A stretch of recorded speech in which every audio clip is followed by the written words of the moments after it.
ซับเอาไว้ปลาบ่มีเจ้าของดอกไว้ตัวนี้น่ะ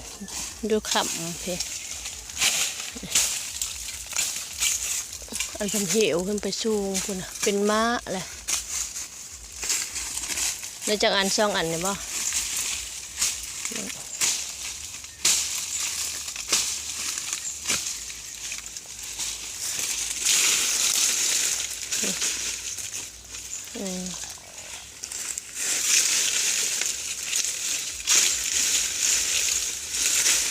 ตัดไว้อยู่ขำอยู่ปลาผักกูด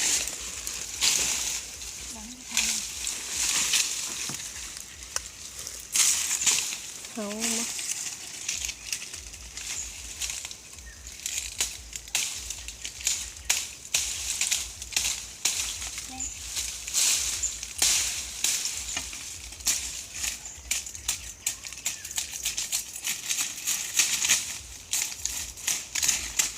มาบ่ได้แวะหนึ่งก็ได้แวะหนึ่ง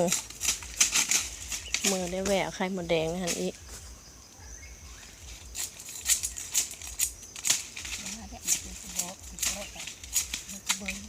ฮะ